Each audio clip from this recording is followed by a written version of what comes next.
The anime starts in a village out in the middle of nowhere with cicadas chirping and the sun shining orange. Two kids sitting, leaning against a wooden wall. The mood is one of farewell. One of them says, with his head down, that he's moving to a place really far away. The other one, with gray hair, asks quietly if that means they won't be able to play together anymore. And the answer that comes is a lackluster win. He don't know. But kids don't give up easily. Underneath the huge sunflower, the kid with gray hair sticks out his pinky and makes a promise the two of them will be friends forever. And Hayato hooks his pinky back and swears that even apart, they'll still be friends. Cut to years later. Hayato's a teenager now, entering a new classroom and introducing himself as Hayato Kirishima. From the village to the big world, before school, we get to meet his family. In the morning rush, his little sister, Himeko, wakes up late and starts yelling at her brother for not waking her up. She wants to get all ready and Hayato warns her there's no time, not even if she runs. The new school's nearby. Unlike where they used to live, the two of them moved. They're starting over in a big city, Tokyo. And Hayato, looking out at the whole metropolis, thinks to himself that his friend must also be somewhere in this city and keeps wondering what he might be up to. He spent these years holding on to the memory of that childhood friend, Haruki. And in his mind, Haruki is just a kid. During the class introduction, Hayato says he came from Tsukanose, and the teacher tells him to sit in the empty seat next to someone named Nikaido. It's the same last name as his friends. He sits down and turns to greet his classmate. And it's a girl, beautiful, with long straight black hair, delicate, the opposite of everything he remembered. She greets him back, feeling awkward, and Hayato feels something strange, a tightness he can't explain, a longing for nothing without understanding where it comes from. During recess, the kids surround the new student, dying to know everything. Hayato says he lived on a mountain where only 4 buses passed by a day, and there were more animals than people. Then they ask if he had a girlfriend, and he laughs. It was hard to even find anyone his age around there. They ask about his friends. Then Hayato stops, and his expression changes. He says he only had one, that they got along great, and he starts to reminisce about their adventures. They would jump off the bridge into the river, climb the tallest trees, and not know how to get down, so they fall. He speaks with a huge smile, full of nostalgia. But then comes the teaser. To him, his friend was more like a mischievous monkey or some kind of yokai, and everyone bursts into laughter. But one person in the room didn't find it funny at all. Then a classmate nudges Hayato, finding it strange that he would speak so poorly of such a dear friend. And Hayato replies that it's precisely because he's a dear friend. And while he says this, Nikaido keeps her head down, quiet. Then a classmate, Yorimori, introduces himself to the new kid and immediately takes a jab, saying that the new student has already set his sights on Nikaido. Hayato denies it, confused, but Mori makes a point of warning him Nikaido is way out of his league. Besides being beautiful, she's kind, good at her studies, and every club has their eye on her. She was super popular even back in middle school, but she's never had any romance, never. Better not to get your hopes up, he warns. And Hayato's even more confused. One thing won't leave his mind. Why does this girl give off an aura of dissatisfaction every time he gets close? He doesn't understand. At lunchtime, Hayato wanders off looking for a quiet place and ends up in the school's back garden where he finds another girl crouching down with curly gray hair, puzzled by the vegetable patch that won't bear any fruit. And that's when the country boy shines. He recognizes it right away. That yellow flower is zucchini, the purple one is eggplant, the white one is shishito pepper, and there's even some corn there. The girl, Mitake, is left jaw-dropped, and he explains naturally that zucchini won't thrive if you don't transfer the pollen to the pistil, and that for eggplant, it's good to prune the extra flowers. He learned it all by helping out on the farm. Mitake is enchanted, says she also likes vegetable flowers. Just then, Nikaido shows up right on cue, asking bluntly what the two of them are doing. And the little garden girl runs off to say thanks, leaving Hayato and Nikaido there, with her saying that the new guy is already flirting on his first day and asking if that's the type of girl he likes. And Hayato denies it. It's not flirting, it's just that Mitake reminded him of something. And Hayato, in all sincerity, replies, she looked like old Jen's sheep, the ones the old man raised to eat grass, but they were only interested in the seedlings, which annoyed him. The curly hair, the girl standing there in front of the vegetables, the memory just hit him. But inside his memory, the one teasing him along, saying he's cruel, is a girl's voice, a girl with gray hair inside the memory. And when it comes time to finish his friend's name, the memory gets jumbled and the name comes out stuttered. Then it cuts back to the present, and Nikaido pulls Hayato aside, making a shushing gesture, and takes him away from the others. Another flashback comes, this time of two little kids playing fight with toy swords. One of them is all happy, celebrating that he got one too, and little Hayato is surrendering, asking not to be hit anymore. And then, looking at Nikaido, Hayato finally wonders if Nikaido might actually be Haruki. But before he can process it, the other kids invite him to karaoke, a welcome party. Hayato tries to decline, feeling awkward. And then, the one who kills everyone's buzz is Nikaido herself, with a firm no. She makes up on the spot that Hayato asked her to show him around the whole school after class, and gives him the cue to confirm it. The group buys it, jaw-dropped.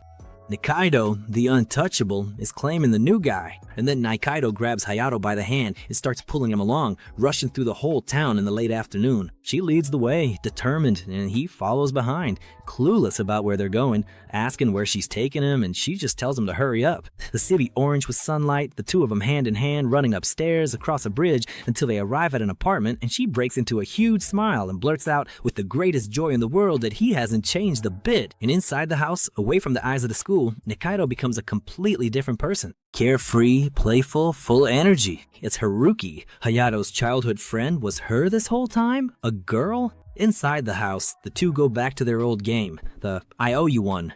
Hayato apologizes for the monkey yokai prank, and she, radiant, collects the debt right then and there. And the two drown in nostalgia, counting how many things one has owed the other their whole lives. Then, Hayato brings up the subject that matters. She mentioned a disguise, because Nikaido, who was a tomboy hurricane in childhood, now walks around school reserved, delicate, the perfect princess. She deflects, saying so much has happened that that's why she's wearing this disguise now. There's a heavy story behind this disguise, and she's not ready to tell it yet, but Hayato doesn't push her. He keeps to himself. To seal the reunion, she pulls out a video game and challenges him, just like in the old days. Best of 5. Whoever loses owes the other one, and time flies by between the two of them, laughing, competing. Back at Hayato's place that night, Himiko mentions that their dad sent a message. He's gonna visit their mom again today. Himiko compliments her brother's sauce and jokes that it tastes like it would go well with sake. And Hayato immediately retorts that she's never had sake in her life. Himiko notices bro's smiling for no reason. Some good happened. Hayato, in disbelief, says Haruki ended up at his school and she sits right next to him. Him is happily surprised and asks if she's changed much. And Hayato replies with a smile, inside, she hasn't changed a bit. She's still the same person. She just got stronger, evolved from a monkey to a gorilla. Himiko doesn't get the joke but laughs along. A few days later, in the morning at the garden, Hayato meets up with Mitake again and fulfills his promise to help with the pollination. He shows that it's easier to transfer the pollen using a cotton swab. And as they work side by side, Mitake shares a reflection. She used to think vegetables just grew on their own, but seeing the stamen and pistil meet to create fruit made her realize that plants are alive too, and that we feed on that life. But then things take a turn for the comedic. Mitake blushes, stuttering that talk about stamens and pistils sounds perverted. She panics, and Hayato tries to calm her down. And it's in this awkward scene, the two of them close together, Mitake blushing, that Nikaido shows up, arms crossed, face stern, coldly asking what Kirishima's doing there. Mitake runs off, dying of embarrassment, sprinting away just like old Gen's sheep fleeing from a scalding. A comparison Haruki makes, laughing inside. Hayato asks how long she'd been spying, and she brazenly confesses since halfway through the pollination, she just watched the show, thinking it was time to step in for the rescue. Hayato complains that she should have warned him, that now Mitake is going to think he said something weird, and Haruki, cool as can be, reminds him that she has an image and a position to maintain at school. Hayato then asks, indignant, if he's the one who can get screwed then.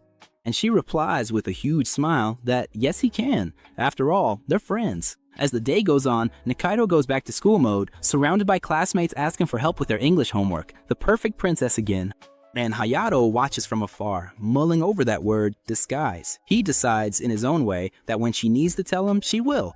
So it's best if he doesn't get too close to her at school, so he doesn't ruin the image she fights to maintain. But Nikaido has other plans. In front of the class, she calls Kirishima over to go with her for a moment, and the whole room pricks up their ears. The two of them scramble to improvise a lame excuse on the spot about something from the flower bed that morning, flustered just to throw off the gossip. Mori even needles the new guy, calling him lucky, and gets a sharp retort in return. She takes him to a hidden corner of the school, a supply closet that nobody ever goes to.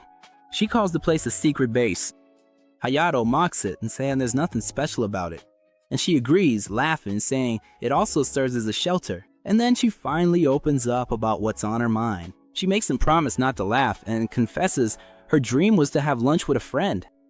Just that, because being the way she is, the girl everyone watches, where any gesture turns into a scene, she always ended up eating alone. Always. The most popular girl in school ate lunch in hiding, afraid of causing a scene. And Hayato, without thinking twice, replies that from now on, he will make that dream of hers come true every day. Every day, the two of them will have lunch there, in that hideout. He asks if it's wrong, and she, with her eyes shining, says no. They seal the deal in their own way. He owes her one every 10 times, otherwise it just piles up. And they both laugh, sealing the agreement. Over that moment, Nikaido narrates, on that day, at the end of a summer, when the days she thought were eternal had crumbled, the little pinky promise the two of them made in childhood was still alive. The relationship she thought had ended was about to restart, along with the summer. In the classroom, the kids are excited about gym class this afternoon, and the conversation soon drifts to a new soap opera that everyone's been watching. The girls comment that the lead actor is way too handsome for his age, that the filming is happening nearby, and the conversation narrows down to their favorite subject. Who has a crush on who? Someone lets it slip that a classmate asked about a boy from another class using the filming as an excuse, and the whole table goes wild over it. And then the question lands right in Nikaido's lap. They want to know what she thinks, and Nikaido freezes. She just sits there, choked up, trying to put together an answer that won't come, because that's her weakness. Girl talk. The one who saves her skin is Hayato. He walks up and says someone was calling for her in the hallway, pointing toward the storage room, and that they seem to be in a hurry. Nikaido takes the cue immediately, pretends she remembered an appointment, excuses herself, and makes her escape. Her classmates even wish her good luck, not suspecting a thing. Far from the classroom, the two meet up in the prep room, their hideout, and a relieved Nikaido thanks them for the rescue. Then she vents. She doesn't get why girls are so into that who likes who talk. Hayato mentions that his sister Himiko is obsessed with that kind of show, and Nikaido is surprised that even him is like that. She then shares what she's actually into, discussing which character goes with which machine, hearing that a game studio is hiring, or that they swapped the dev team and things got weird. The thing is, the people who are into that kind of stuff are usually boys. And she confesses that back in middle school, she ended up giving people the wrong idea because of it. After that, she started being careful about who she even strikes up a conversation with. Hayato bursts out laughing and she complains, slaps his back, and tells him to stop. He comments that it must be tough being the popular Nikaido, and she agrees right away. It really is tough. She hates girl talk. Then, Hayato does something on autopilot. He messes up her hair with his hand, just like he does with his sister. And Nikaido gets annoyed. She says it takes her forever to get her hair looking like that she's not like him, and she's not gonna let it slide. But while she's complaining, with her hair all messed up and her face red, Hayato stops and finds himself thinking something he'd never thought before. Is Haruki cute? He then blurts out some advice, kinda without thinking. Even if she doesn't like girly talk, if she keeps pretending, she pulls it off well. She always comes across as the model, delicate student. He even thinks she's a great actress, and the word hits hard. Nikaido repeats it, a bit stunned, and fires back a question. She's acting and fooling everyone, and what does he think about that? It's a serious question with fear behind it. And Hayato answers in the simplest way possible. He thinks it's just like her. She stays quiet, digesting that. It moves on to lunch, and the two stay there in their hideout, eating together.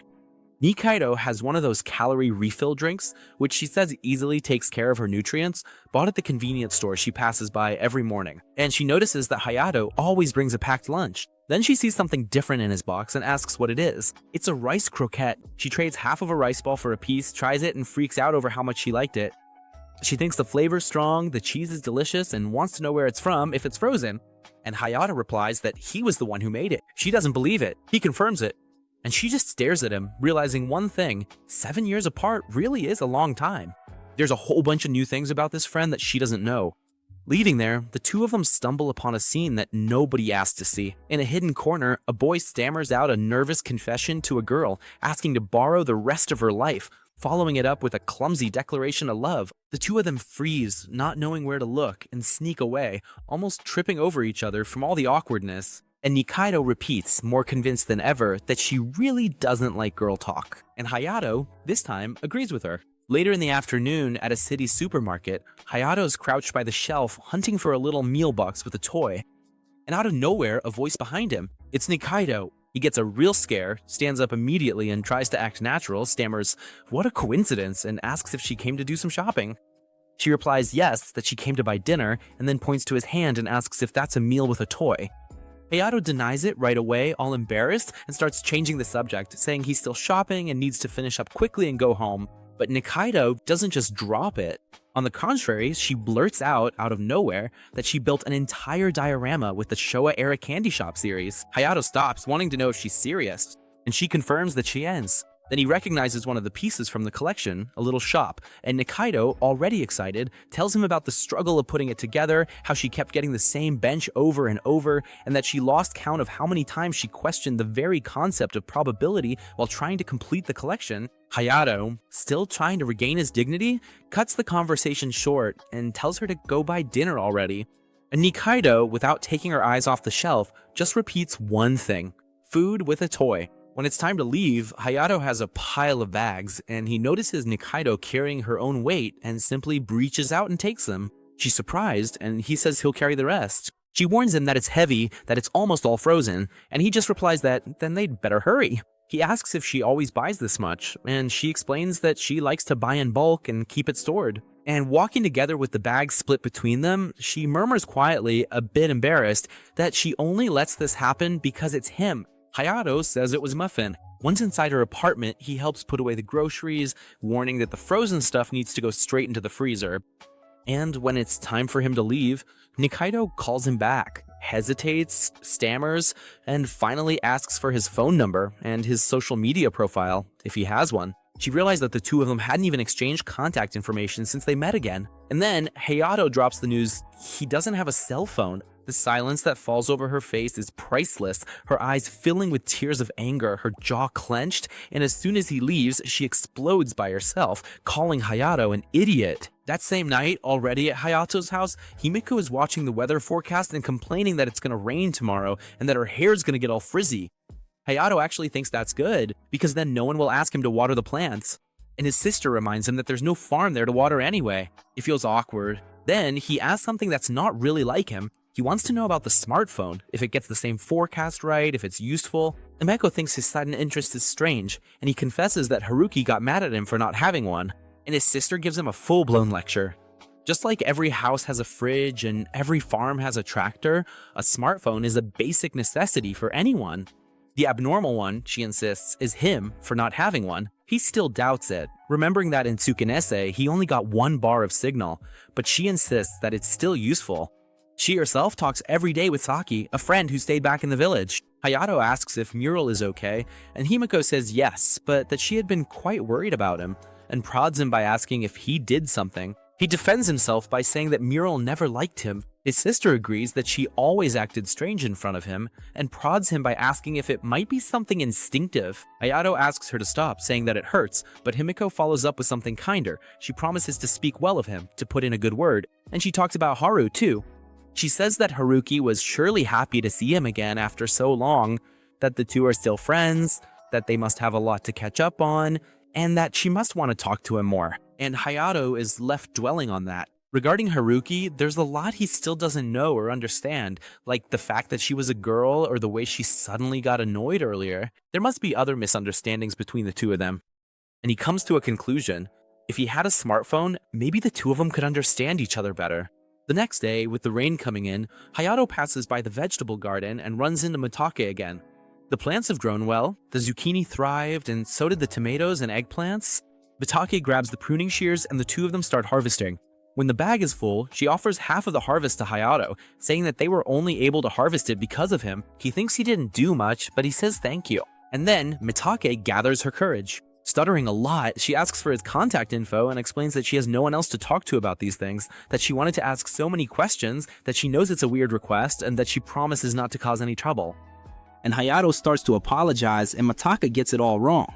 She murmurs an "I get it," defeated, thinking she just got rejected. He rushes to fix it. It's not that he doesn't want to share it, it's that he doesn't have a smartphone. He explains that he came from the countryside where there's barely any signal, and then something cute happens. Mitake introduces herself formally for the first time. She's Minamo Mitake from Class C, and Hayato responds in kind, Hayato Kirishima from Class A. And he promises that when he buys a cell phone, he'll come let her know. She makes him promise. He promises. Back at school, in the rain, and then Nikaido shows up. She sees him all wet and asks if he's okay, if he didn't bring an umbrella, and offers him a towel. He ends up accepting and promises to wash it before returning it. She says there's no need, he can return it just as it is. And then she sets the track. To make it easier to return, he could give her a cell phone number. Hayato panics because he knows that she knows. She's doing it on purpose, in front of everyone, making him pay for the humiliation from the day before. And he has to say in front of the whole class that he doesn't have a cell phone. And Nikado, with the biggest victim face in the world, apologizes for having said she shouldn't have. The damage is done. The whole class gets it all wrong, thinking that Kirishima went so far as to not want to exchange contact info with Nikaido, and that the poor thing got rejected right to her face. The boys surround him, saying that he just transferred recently and there's still a lot they don't know about him, and that he just needs to answer a few simple questions. Later, at Hayato's place, the two are playing video games together and Nikaido is laughing her head off. She insists, it's like she said. The weird one is him, who doesn't have a smartphone. He admits that he had a rough time, and that he also understood the extent of her popularity. The two play until they get a major game over. Then he offers to share the vegetables with her and she refuses, saying that she won't be able to eat all of that by herself. And her apartment, large and quiet, has no one else inside. Hayato then mentions that Himeko wanted to meet her and invites Nikaido to come over to his place sometime. She accepts right away, excited, way too fast, almost before he finished speaking, and then she finally demands an answer. Why doesn't he have a smartphone? She asks if it's a house rule, and he says it's nothing like that Himeko uses hers for everything. She insists, staring him down, and Hayato rolls his eyes. He says he never felt like getting one. She doesn't buy it. She points out that even in Tsunosi, people were using apps to manage their crops and posting videos of themselves plowing the fields. Then he makes her promise not to laugh, and he confesses the real reason: there are just too many models. He didn't know which one to choose. Nikaido is floored. He complains that he's being serious. He demands that she owes him about 5 now. She apologizes, says she understands, and then extends an invitation. Over the weekend, he could go with her to pick one out. He asks if he can. She replies that he can't. It's a deal. When night falls, Himeko announces that she wants to go buy ice cream. Hayato reminds her they have ice cream at home, and she explains with all the patience in the world that she doesn't want to eat ice cream, she wants to go buy ice cream. He doesn't understand, and she finally spits out what she really wants: to go shopping at a convenience store at night. Not some neighborhood shop that opens at 11 and closes at 7, a big city store. At night, it's a big city experience she's never had it. And the brother agrees, concurring that it's the kind of thing that needs to be experienced at least once. Once on the street, the two arrive at the brightly lit store and stand at the door, 2 wide-eyed country bumpkins, commenting to each other that the store is actually open. And Hayato notices his sister's outfit. She got all dressed up. She explains that she doesn't want him to think she's a country bumpkin. And that's when she sees a girl inside the store. It's Nikaido. The two greet each other a bit awkwardly, commenting that it's a coincidence. And Himeko keeps looking at that beautiful girl, not knowing who she is. And out of nowhere, she drops the question that leaves her brother stunned. Is that his girlfriend? After greeting Hayato, she approaches him with that fake little smile on her face. Without recognizing Himeko, she immediately asks if that's his girlfriend. Hayato realizes right away that Haruki got it all wrong, but she's already commenting on how fast he was to find someone right after moving to the city. Then Hayato gets their attention and explains that the girl there is Himeko. And to make matters better, he reveals to Himeko that Haruki is actually a girl too. Imagine the scene. The two of them just stare at each other, completely unable to believe what they're hearing. The next day, Haruki shows up with some pretty heavy dark circles under her eyes, leaving the girls in the classroom super worried. It turns out that the night before, after finding out the truth, Himeko spent hours talking to her and admitted that she always thought Haruki was a boy. She also says she never suspected a thing because Hayato always described her as a gorilla. This comment really sets Haruki off, and she warns him that he owes her big time now. Realizing that Haruki is still pretty much the same as before, Himeko suggests they exchange contact info. After that, they spend the whole night talking on their phones.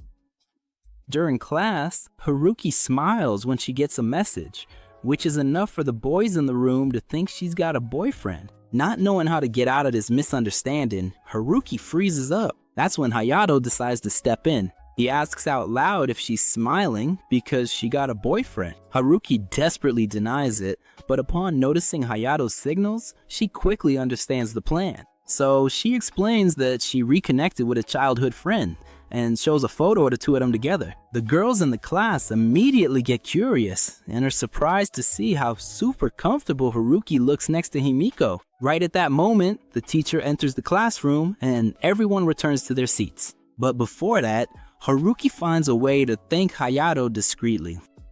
At lunchtime, she thanks him once again for saving the situation. While they're talking, Hayato notices something a bit strange sticking out of her bag. Haruki explains that there's some pillows she bought and even hands one to him.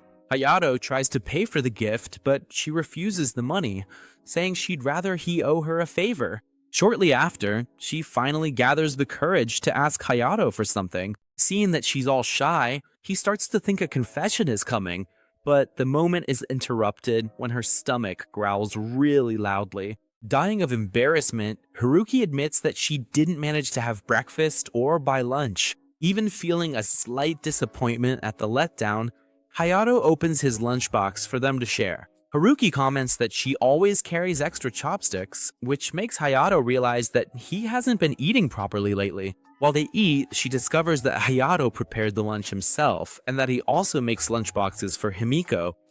With that, she confesses to feeling a little jealous of her friend for having an older brother like him. Hayato asks what Haruki and Himiko were talking about for so long the night before.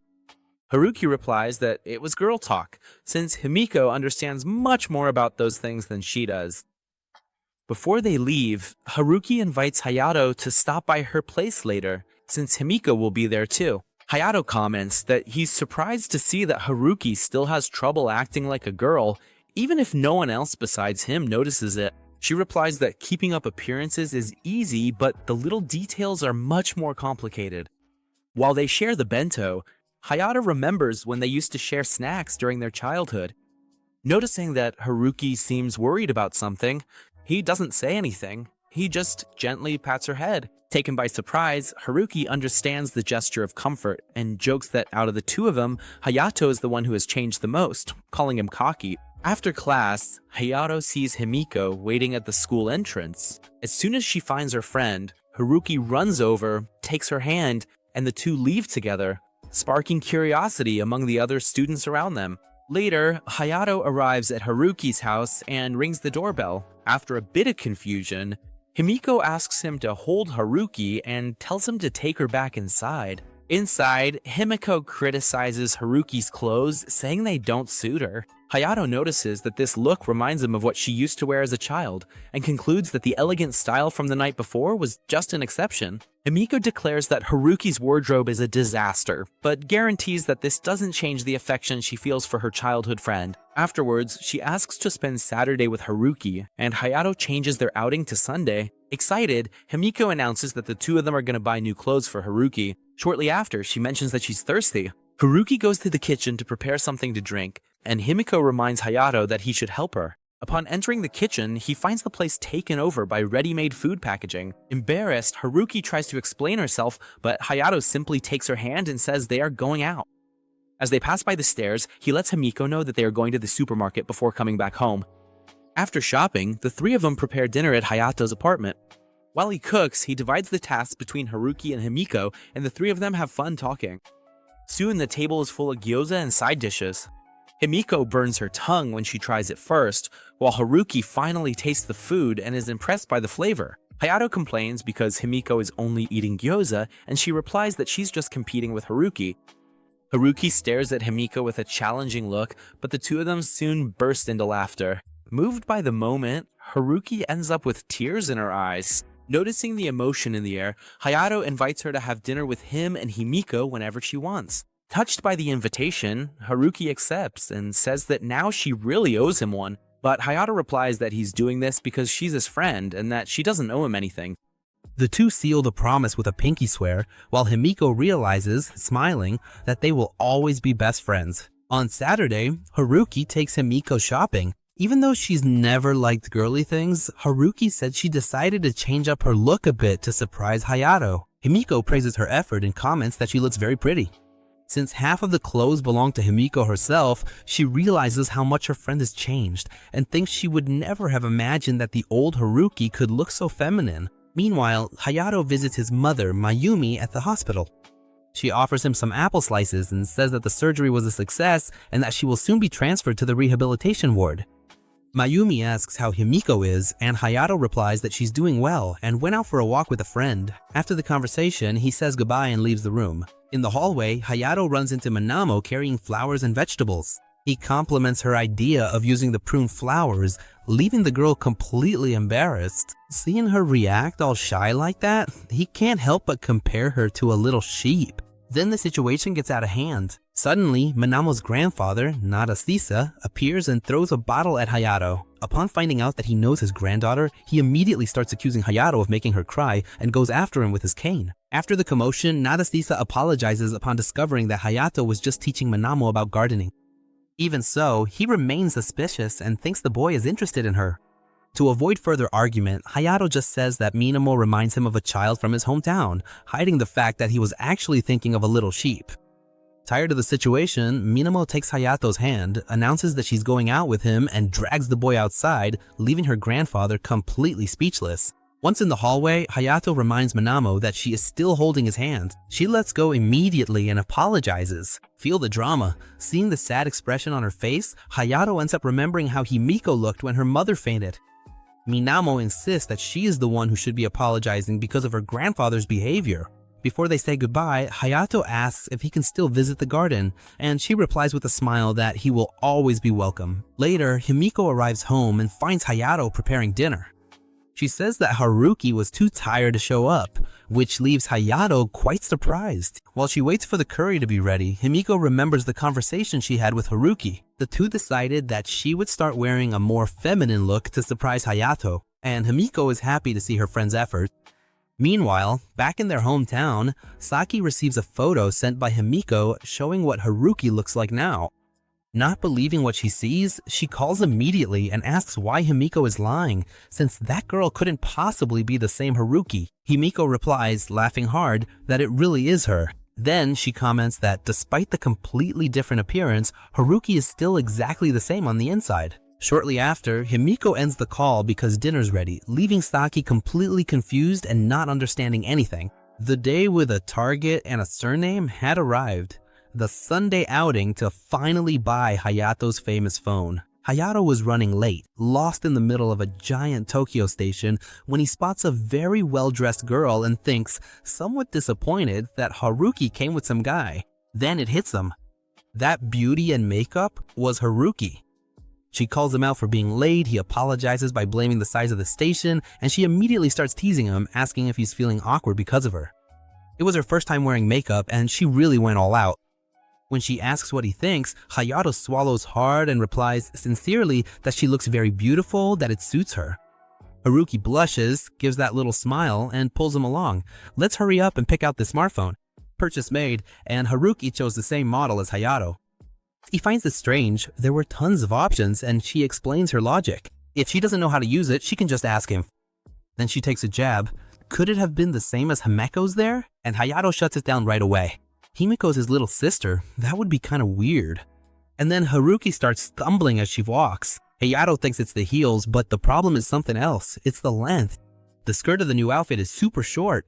The fabric is thin, she feels the wind on her thighs, she's afraid of everything flying up, and she can't even bend down to pick anything up without putting on a show. She complains that it's unfair for only her to suffer, and decrees that Hayato should have to wear one to understand the drama. He refuses, swearing it wouldn't suit him. And she, being mischievous, retorts that as Himiko's older brother, he would look great, and that actually what she really wanted was to style him. Hayato even plays 11. He admits he started to understand what Hima felt, and she tells him to stop with that overly serious look. The two go off to explore the metropolis. Hayato wants to check out the shops, he searches for the name of the place, and bam! Everything pops up. They find a massive 100 yen store, something neither the country boy nor Haruki had ever seen in their lives, and they go in excited. But when it comes time to buy, Hayato gets hesitant and doesn't end up taking anything. And Haruki laughs because that's just him through and through. She remembers when the two of them used to go buy candy at Old Lady Morale's shop back in the village. Hayato could never decide, and when in doubt, he always ended up with ramen and ice cream. It became a tradition for the two of them, but in the middle of this sweet nostalgia, a sad breeze passes over Haruki's face. Hayato notices, and it's the first little hint that that past holds more than she lets on. At the karaoke place, Haruki flops onto the sofa without thinking, and Hayato has to adjust her skirt to make sure everything is covered. She gets distracted. He mumbles that she doesn't need to be showing things off like that, and she teases him, asking if that sparked any interest. He cuts her off, saying the only effect was realizing he sees her exactly the same way he sees him echo. Then she decides to show off. She comments that she's quite popular with the boys and leans in closer to make him nervous. Just as the employee walks in with the banana honey toast and the strawberry pudding, the two jump apart, and the woman, before leaving, clears her throat and politely asks them to behave, saying that this isn't the place for that kind of thing. Haruki turns red, swearing she didn't do anything. Hayato admits that the scene did look a bit vulgar, and she takes it all out on the food, attacking the plate until not a crumb is left. The result? It was her first time at a karaoke place, and the two of them spent the whole time eating and didn't even sing a single song. Maybe next time. In the middle of the mess, Haruki drops a question that seems silly, but it isn't. She asks if Hayato's really a boy. And before he can find it strange, she explains that she's been thinking about what they are to each other, but they both know there's something there that doesn't have a label. On their way out, they run into a film shoot on the street. It's the filming of the soap opera 10 Years of Solitude with actress Maltikora. People comment that she's too young for such talent, that her personal life is a mess, but that she charms everyone. Hayato even recognizes her as the woman from the ad he had seen that morning at the station. But what matters isn't his reaction, it's Haruki's.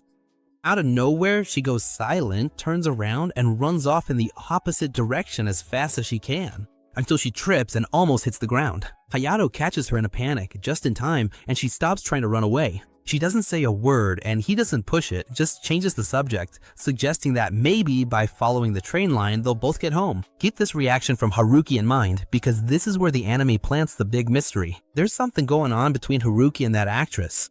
And on autopilot, kind of bossy, Hayato takes Haruki's hand and starts pulling her along. She notices, fondly, that his hand is now big and rough from helping out on the farm so much. And she shares a memory that when they were kids, she was the one who was taller than him. Hayato doesn't remember. Haruki remembers everything. And the anime flashes back to that first meeting of the two when they were little with "Let's play together." And then, in the middle of the walk, Haruki opens up a little about something heavy. She lets it slip, almost casually, that she lives alone in that house. And right at that moment, a happy family passes by them, a couple holding hands with a little daughter. The image hits home, and Haruki's eyes fill with tears. Hayato doesn't say anything. He understands that the only thing she needed at that moment was someone to listen. They arrive at Hayato's house, and who's there but Himeko, his younger sister. They play that motion sensor fighting game, with Haruki doing well and Himeko complimenting her style. Himeko keeps staring at Haruki's legs and blurts out that she's showing too much leg. And Hayato scolds his sister right away, saying she sounds like a creepy old guy. The two of them tease him about Haruki's look, and he replies that visually it's quite pretty, but it's Haruki, which gets a laugh. Haruki even sets the high score in the game, and Himeko, refusing to accept defeat, immediately wants a rematch. Afterward, things calm down and it turns into a study session. Haruki, who's super smart, helps Himeko with math, solving equations in the blink of an eye. It gets late and a downpour starts outside. Haruki was gonna run home and return the umbrella later. But Hayato stops her at the door. She's going to sleep there. She immediately teases him with that mocking look, asking if he wants to do erotic things with her. He stammers that no, it's just so she doesn't catch a cold. But beneath the excuse lies the truth that weighs heavy. He says he doesn't want to let her go back to that empty house all alone. And Haruki, who heard what wasn't said, accepts. They're both soaked, so they go take a shower. Haruki borrows some clothes. And then comes the breath that turns into a punch to the chest. They both realize they aren't the same kids they used to be. Himeko has grown up, Hayato has learned to paint. 7 years have changed a lot of things, and Hayato opens his heart. He says the day was fun, that since he arrived in that city, his days have become good again like they used to be, and that he was very happy to meet her again. Haruki tries to reciprocate, confesses that she doesn't know what happened in his life over these years, that maybe she can't do much, but that she can, at the very least, be by his side, and that now, with her cell phone, she can come running to him. But in the middle of the sentence, out of nowhere, she starts to cry. And what breaks us down is that even she doesn't understand her own crying. She repeats, confused, why? How strange. Because she's usually not like this. Haruki is the one who always holds it together, the one who makes jokes so the weight doesn't show. But right there in the quiet room with someone saying out of nowhere that they want to be by her side, the whole barrier came down all at once. Hayato doesn't know what to say, so he does the only thing he feels he can. He turns his back and offers his shoulder for her to lean on and cry her heart out without needing to show her face to anyone. And Haruki cries and cries until she passes out from exhaustion. Already asleep, she calls out for her mother. And Hayato, not knowing what happened in those 7 years, can only wipe away her tears, feeling somewhat helpless, but he decides not to rush things. One day, when this 7-year void is filled, she will tell him herself. For now, the little pinky promise, made under a sunflower back in their childhood, to be friends forever, is enough to keep her going. The next morning, Haruki wakes up first and finds Hayato sleeping on the couch. And then the memory hits her of all the times he treated her like a little kid, messed up her hair, made light of her, and she decides to get her revenge now that he's unconscious and can't react. She leans in, getting dangerously close to crossing a line, almost a kiss, and pulls back, startled by herself, wondering what on earth she was doing.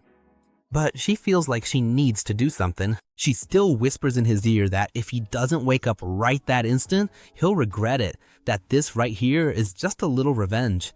At school, a classmate notices a red mark on Hayato's neck, and he brushes it off, saying it must be an insect bite. Meanwhile, the kids are gathered around Nikaido, who shows the class a photo from the weekend with a childhood friend. Everyone's stunned by that relaxed version of the unattainable princess. And then she shows Hayato, specifically, the photo of the two of them that she took in the morning while he was sleeping. And that's when it finally hits him. That mark on his neck wasn't an insect bite at all.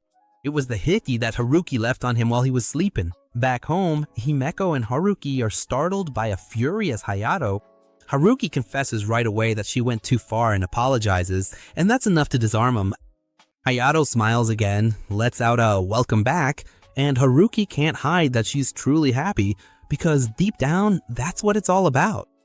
Two friends who drifted apart for 7 years and finally came back to each other. One day back in their childhood, Hayato and Haruki are chasing after one old man's sheep.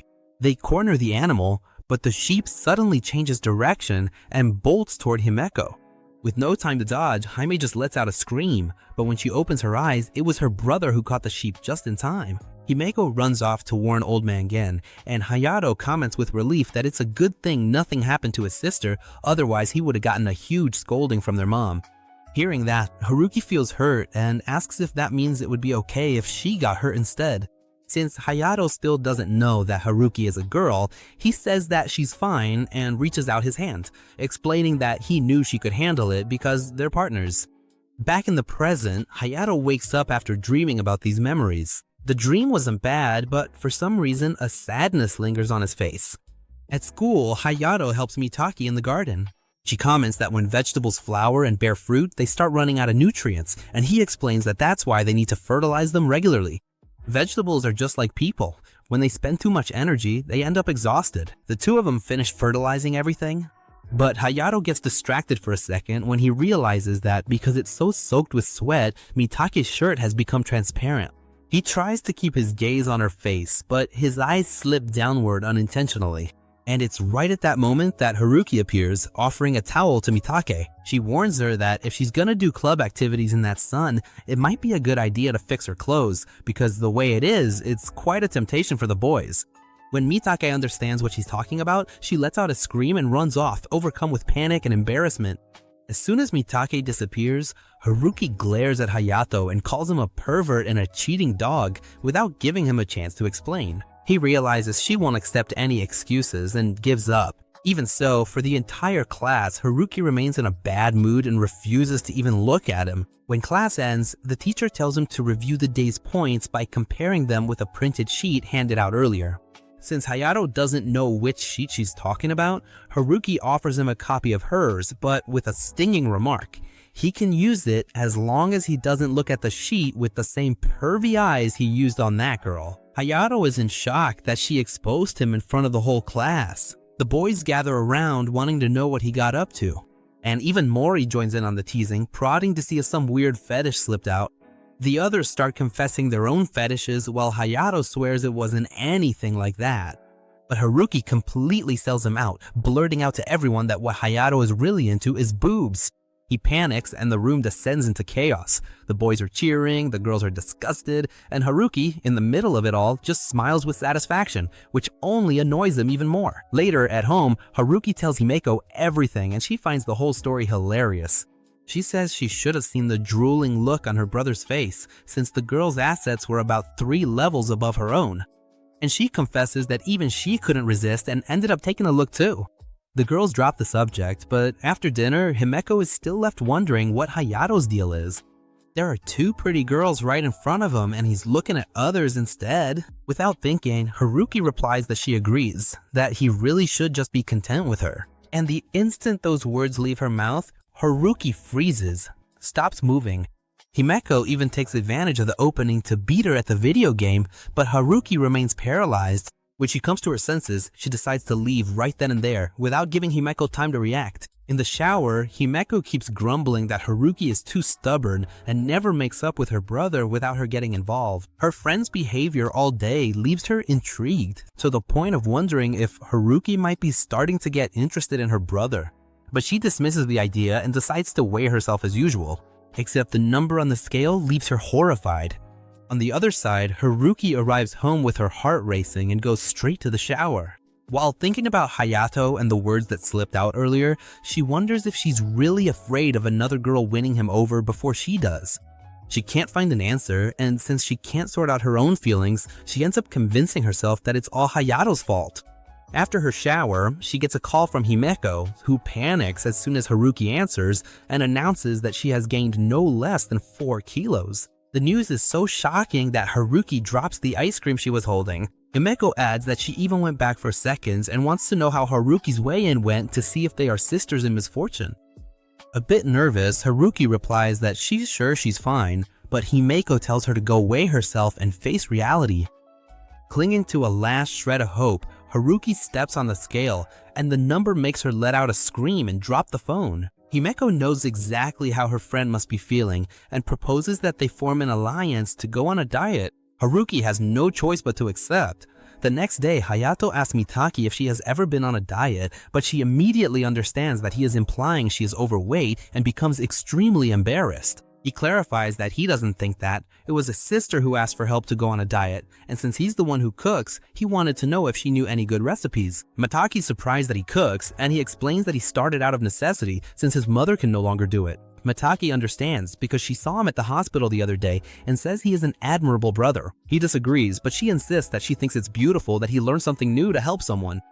When she thinks about her own grandfather, her expression darkens a little and Hayato changes the subject. She agrees to share her favorite recipes, mostly dishes that her grandfather likes, which should also work for the diet. While they're talking, they hear the voices of 2 students and hide to see who it is. Mitaki recognizes the guy. It's Kazuki Kaido from the soccer team, famous for being popular with the girls. The 2 of them are witnessing a love confession, but Mitaki warns that this has happened before and that Kaido is going to reject the girl at any moment. And that's exactly what happens. Intrigued, Hayato asks how she knew, and Mitaki explains it's what all the girls are talking about. Apparently, Kaido's convinced that Haruki's the right girl for him. The information gets to Hayato, and he can't stop dwelling on it. When he gets to the classroom, several girls are surrounding Haruki, talking about how to lose weight, concluding that the important thing is moderate exercise and watching what you eat. Mori comments that they aren't talking about anything but diets, and explains that since summer uniform season is coming up, everyone's worried. Then he offers some advice. Girls on a diet tend to get emotionally unstable, so he should treat them like a wounded, hungry beast. And he admits, resigned, that he says this because his girlfriend is just like that. As a second piece of advice, he says that when a girl has an empty stomach, you should fill her heart with affection, praise her efforts, spoil her, and show her love. Hayato replies that you can't treat your own sister like that, but for some reason, he ends up thinking about Haruki too. At lunchtime, Haruki's in a bad mood. While Hayato has a full lunchbox, she only brings a sugar-free chicken bar and a vegetable juice. When he offers her a piece of his food, she looks away and warns him that she can't because she's already gained 4 kilos. Hayato didn't think she had changed that much, but Haruki snaps back that he has no idea how heavy 4 kilos really is. Since he doesn't understand the problem, she explains that it's the equivalent of walking around with 4 cartons of milk stuck to your body, about 7 manga magazines, or a medium-sized watermelon of pure fat. Hayato still doesn't get it, but he's afraid to keep asking, so he drops it. When she finishes eating, Haruki asks, a bit shyly, if he's mad since he's been sulking all day, and apologizes for maybe having been too harsh the day before. Hayato isn't quite sure what she's referring to, but he remembers Mori's advice and figures she's unstable because of the diet. He also remembers what Mitake told him about Kaido and decides to spoil her a little. He gently strokes her head and comments that he heard that dieting too strictly ruins your hair, and that he wouldn't like that to happen to her. Haruki is surprised, but agrees and says she'll be careful. He asks her not to push herself too hard and to take it easy, saying he's there to help. Haruki seems to feel much better, but Hayato goes a step further and lets it slip that her hair is so soft he could get addicted to petting it. She gets even happier and replies with a smile that, in that case, she'll keep taking good care of it. Then he pulls his hand away, admitting that if he keeps going, he's gonna mess up her hairstyle. And it's the moment he pulls his hand away that Haruki realizes what just happened. She panics, throws a pillow at him, and asks since when he learned to do that and how many other girls he's bewitched with these dirty tricks. Hayato, confused by her reaction, tries to explain that there's no trick at all. Haruki is scandalized and concludes that he must have done these dirty things with his sister too. Jumping to absurd conclusions, she only hears Hayato asking her not to think the worst and to come down. When she regains her composure, still in a bad mood, she explains that she isn't used to being complimented or pampered, and that no one had ever stroked her hair like that before. Hayato's surprised, considering how popular she is. He imagines she already received confessions all the time. Haruki doesn't deny it, but clarifies that no one had ever said anything like that, because she always kept a distant demeanor to keep the boys away. Hayato listens without interrupting. He thinks he understands, but feels there's something more to it, hidden by the 7 years of distance between them. Haruki just comments that, at least for her health, she's gonna continue with the diet. Hayato spends the rest of the day mulling over the subject. Since he doesn't have many female friends to ask for advice, he asks Himiko for Saki's contact info. Himiko immediately misunderstands and says he can't hit on her friends, that it would be suspicious. Hayato clarifies that he just wants to ask a few questions. Himiko hesitates, since Saki was never much of a fan of her brother, but agrees to pass on the contact info, leaving it up to her to decide if she wants to reply. A while later, Saki receives the message with Hayato's contact info and a note saying she's free to ignore it if she wants. She panics, but with trembling hands, she saves the contact and writes back right away, asking if she can help with anything. Hayato is surprised by such a quick response. He gets straight to the point. Himiko wants to go on a diet, and he wanted to know if she knew any recipes that would work. Saki replies almost immediately, which surprises him even more, but her dry manner convinces Hayato that she doesn't like him. She just says she's never been on a diet, but suggests searching the internet for diet, nutrition, and recommendations. Hayato says thanks, and the response he gets is even shorter, which cements his belief that she doesn't like him, and he doesn't even know why. On her end, Saki nervously wonders if she was too blunt, and convinces herself that she can't waste such a good opportunity to talk to Hayato. She decides to keep the conversation going anyway, and in the end, she has an idea. A while later, Hayato wakes up on the couch and realizes he fell asleep. To his surprise, he finds a bunch of messages from Saki with links to various recipes and, even more surprisingly, a photo of her in the costume she's going to wear to this year's festival, asking what he thought. He's confused, but thinks Himiko will want to see it when she prepares her own costume, so he figures that's why. He thanks her and replies that Himiko will love it, since Saki brings beautiful costumes every year and this year's one is adorable. Hayato can't see it, but Saki can barely contain her excitement as she reads it.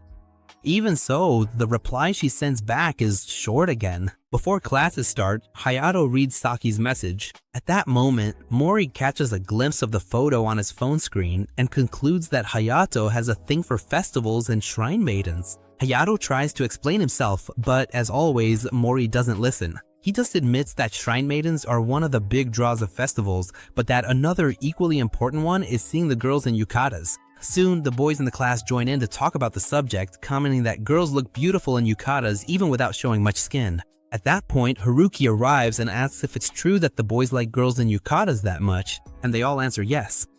Then they start asking her to show them what she would look like in the yukata. Not knowing how to react to the invitations to go to the festival together, Haruki keeps apologizing non-stop. Mori laughs at the scene and comments that Haruki has really changed, that she seems much more approachable now than before, which makes him think the rumor the girls are spreading might be true, that Haruki now has a boyfriend. But right at that moment, Kazuki Kaido suddenly enters the room and asks if Haruki is around.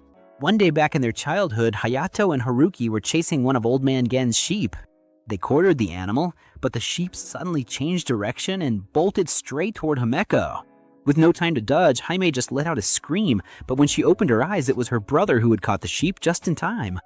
Himeko runs off to tell Old Man Generaler, and Hayato comments with relief that it's a good thing nothing happened to his sister, otherwise he would have gotten a huge scolding from their mother. Hearing that, Haruki feels hurt and asks if that means it would be okay for her to get hurt instead.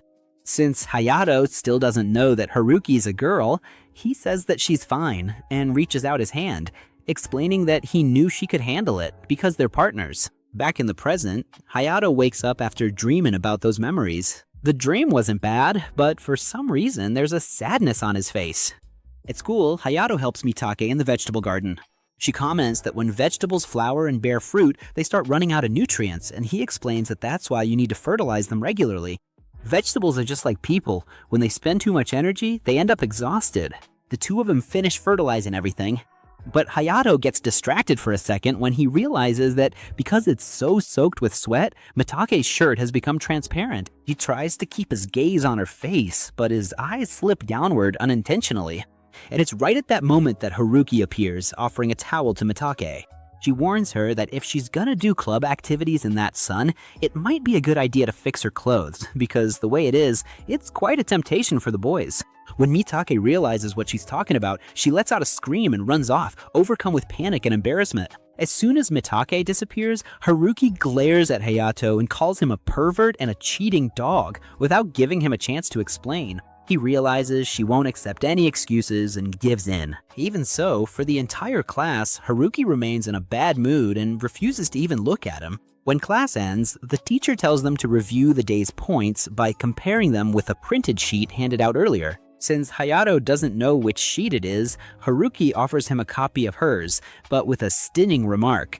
He can use it as long as he doesn't look at the paper with the same lecherous eyes he used on that girl. Hayato was in shock that she exposed him in front of the whole class. The boys gather around, wanting to know what he got up to. And even Mori joins in on the teasing, poking fun at whether some weird fetish slipped out.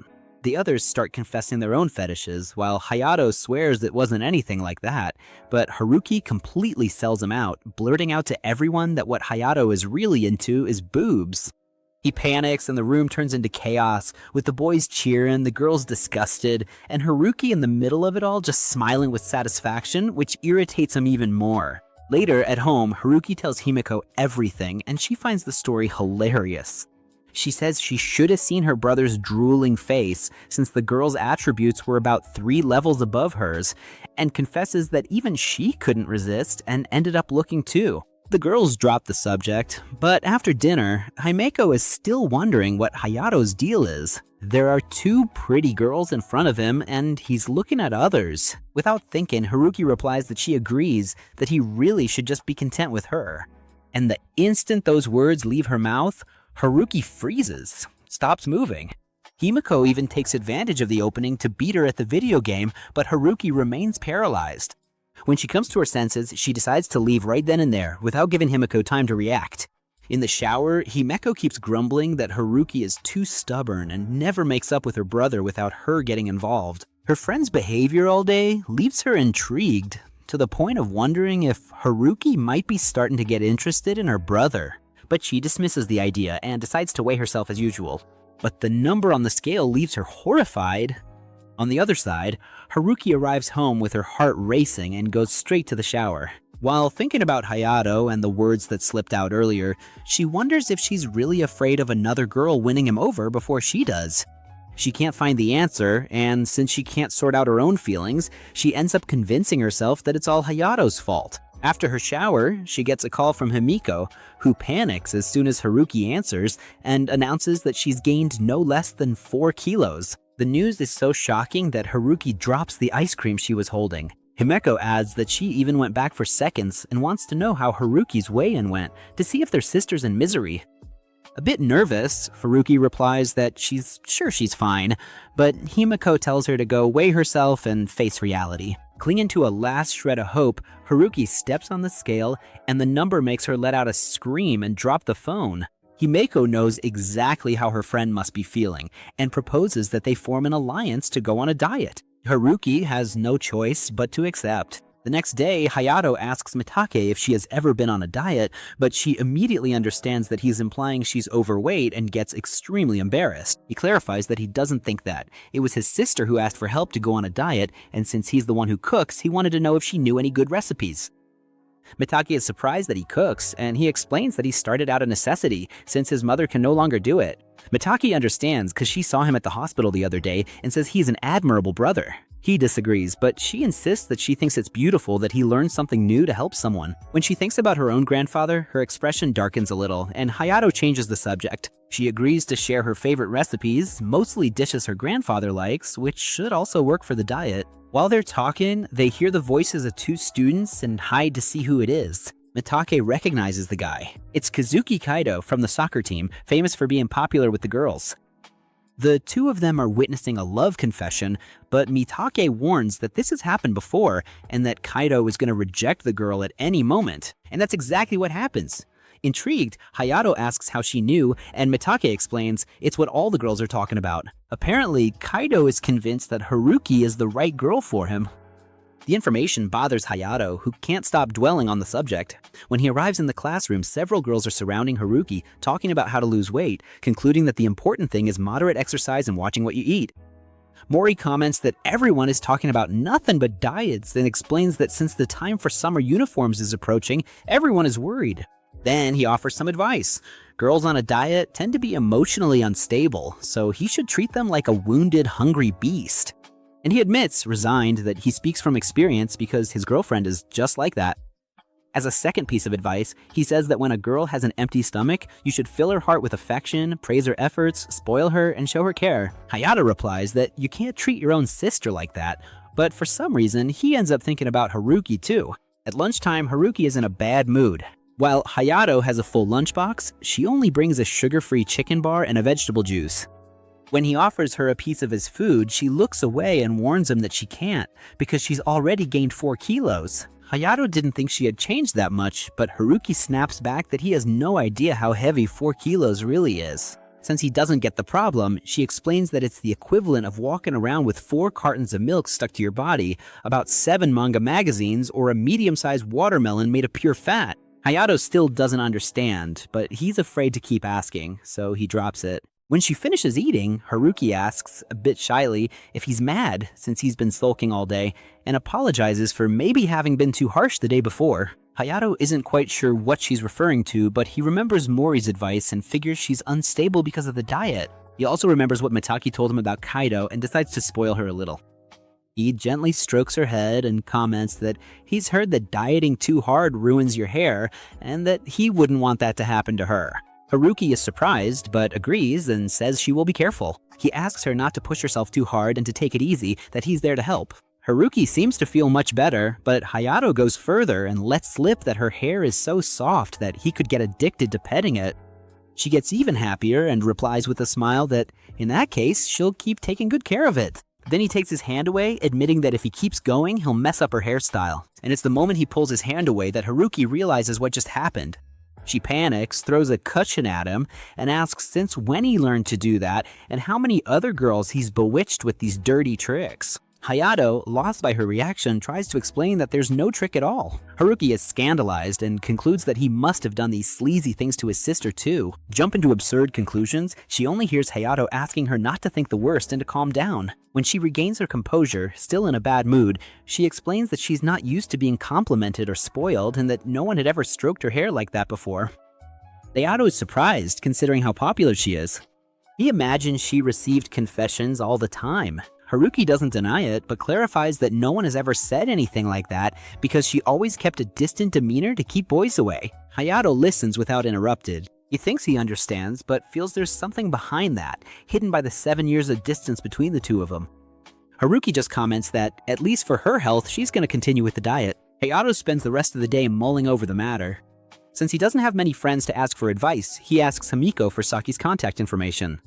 Himiko immediately gets the wrong idea and says he can't hit on her friends, that it would be suspicious. Hayato clarifies that he just wants to ask a few questions. Himiko hesitates, since Saki was never much of a fan of her brother, but agrees to pass on the contact, leaving it up to her to decide whether to respond. A while later, Saki receives the message with Hayato's contact info and a note saying she's free to ignore it if she wants. She panics, but with trembling hands, she saves the contact and writes back right away asking if she can help with anything.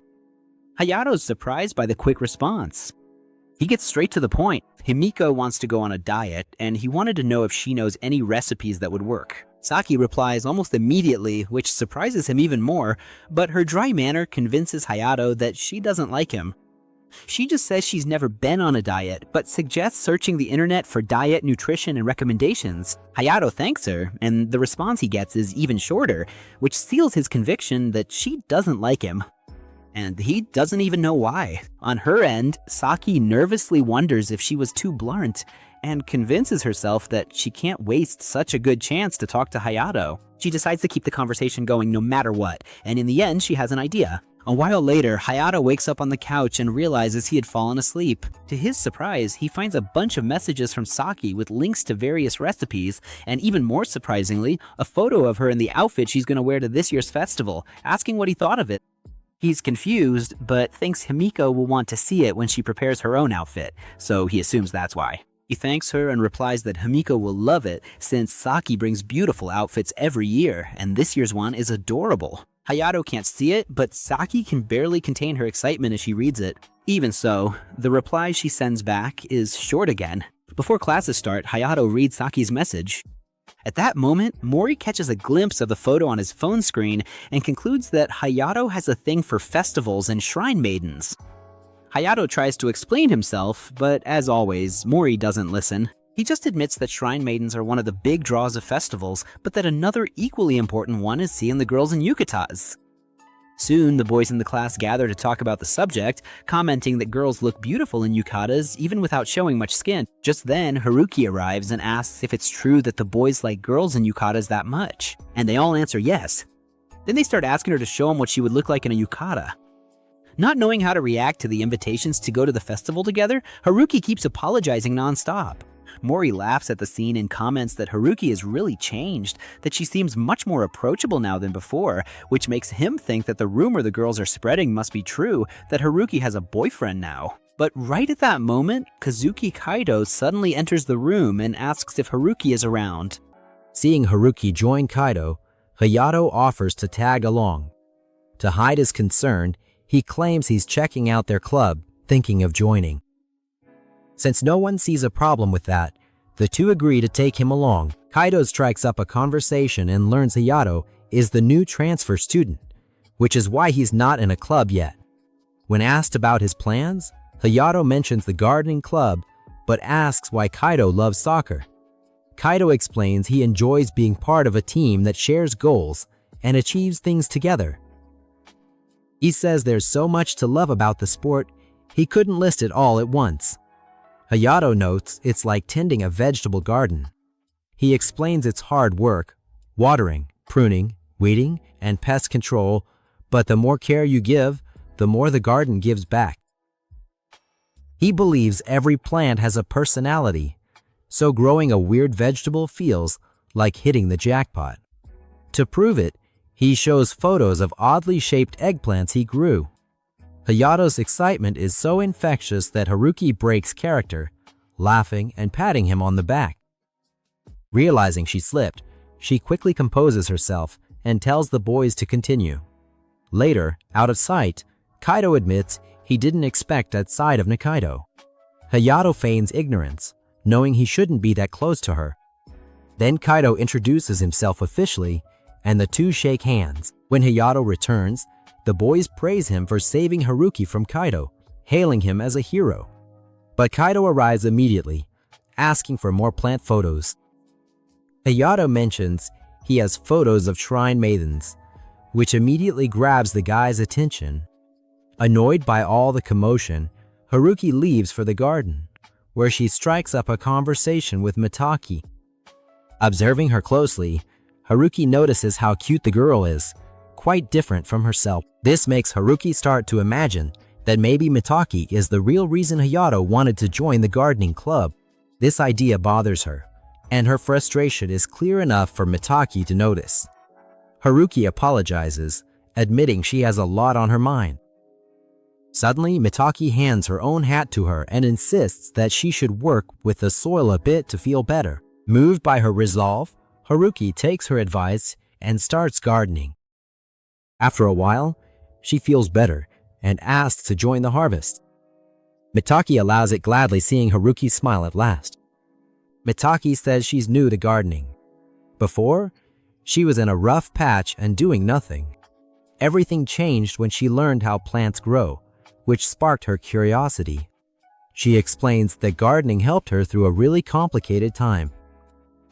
Feeling like the two of them could become good friends, Haruki promises to visit the garden more often. Meanwhile, at lunchtime, Haruki looks at her food, a bit disappointed to realize there's tomato on her plate. She comments to her colleague that Hayato probably did that on purpose. To get revenge for a time she complained that his dinner looked horrible. The girl is surprised to find out that it's Hayato who prepares Haruki's lunches. The other girls agree and insist that Haim introduce this brother of hers to them one day. At first, Haim is a bit awkward, until the girls mention the idea of inviting everyone to go sing karaoke. Since Haim is also curious to try it out, they decide to go that very same day, even without Hayato. After the karaoke session, Haim goes back home thinking that one of these days, she should practice singing with her brother and Haru. But while in town, Haruki ends up running into Haim, and the girls who are with her get curious when they recognize the girl from the photos on Haruki's phone. Overwhelmed by the questions, Haim gets nervous, so Haruki asks the girls to take it easy. They apologize, and Haim admits she was scared. Haruki pats her head and compliments her, leaving Haim embarrassed and insisting she's not a child anymore. Shortly after, Haim receives a message from Hayato with a shopping list. Since it seems like a lot of stuff and heavy on top of that, Haruki offers to carry half of it. As they finish up the shopping, Haruki explains that she only ran into those girls by chance, although even the way she acts around them seems a bit mysterious to Haim. The girl remembers that Haruki acted the same way when they first met at the convenience store, and realized that this is just how she is when she's in public. Haim is happy to realize that Haru's true side remains a secret just between the two of them. Suddenly, the two see a dog that had gotten loose and was running toward Mitaki. Without thinking, Haruki throws herself at the animal to protect the girl, except the dog thinks it's playing and starts jumping all over her. In a panic, Haim calls Hayato, but struggles to explain everything over the phone. After a while, Mitaki helps Haruki with her ankle, while Haim scolds her for throwing herself at the animal, since she could have gotten seriously hurt. Mitaki tries to defend Haruki, explaining that she was just trying to save her. Haim replies that the scolding is deserved, because Haru never listens to anyone. Next, she asks Mitaki if she's okay and if she knows the dog, but Haim ends up mistaking Mitaki for someone younger. When Haruki explains that Mitaki is the same age as Haru, Haim panics upon realizing she was unintentionally disrespectful. Mitaki doesn't even mind and is actually relieved to see this side of Haru, saying that now she seems much easier to talk to than at school. When Haim asks if the two are friends, Mitaki doesn't know how to answer. Then Haruki says they are gardening partners. Mitaki feels a bit awkward, but agrees. Since it was getting late, Haim decides to leave, taking the dog, which belongs to the neighbors. As soon as Rumi leaves, Hayato appears and scolds the two, but soon notices that Haruki is hurt and offers to carry her on his back. Rimi remembers that when they were kids, Haru was always depending on Hayato. On the way home, he lets it slip that she's much heavier than back then, which leads to an argument with the three of them teasing each other until they get home. Another day, Haruki visits the garden and gets worried, thinking the tomatoes are sick. Mitaki tries to explain that they aren't, while Hayato approaches, thinking that pair is a bit strange together. Mitaki asks if the tomatoes look sick, and Hayato explains that since it's summer, they just need more water. Other than that, they are perfectly healthy, which leaves Mitaki relieved. Hayato then asks why Haruki has become so close to Mitaki, and she explains that they are now gardening partners. Mitaki feels a bit embarrassed, but agrees. Hayato warns that Haruki might end up getting a sunburn from staying in the garden so much.